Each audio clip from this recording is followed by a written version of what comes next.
আপনি কখন এসছেন?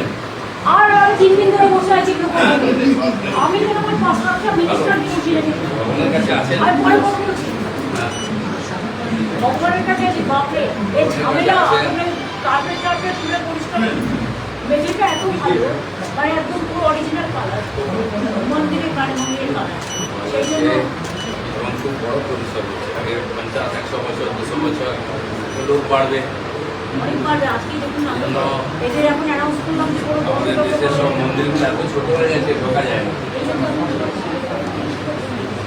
আগে 25 বাড়িয়ে তারপর আমাকে আমার গেস্ট হাউস ছজন তারপরে আপনার পুলিশের জন্য একটা ভাবিতে হলো হেলথের জন্য রাখতে হলো ফায়ার ব্রিগেডের জন্য আমাদের চিফ সেক্রেটারির নামটাও লেখা থেকে গেল। এই যে বড় কাজটা আমার হাত দিয়ে হলো কিনা উনি আমাদের নেমন্তন্ন করেছেন ভগবানের কাছে। ওনার নামটাও হ্যাঁ নমস্কার। ওনাদের তো সবচেয়ে বেশি পুণ্য কামালেন, আপনি তো পরিশ্রম করলেন খালি পুণ্য তো ওনাদের নাম তো ওনাদের আছে। আচ্ছা কিন্তু আমার ডিএম তো খুব কাজ করছে ডিএমএসপি এবং ওই যে শ্মশান আছে ও খুব ডিএমটা লিড করে ডিএম করে ঠিক খুব ভালো। ভগবানের আশীর্বাদ। বিশ্বদার নাম বলছেন না আপনি?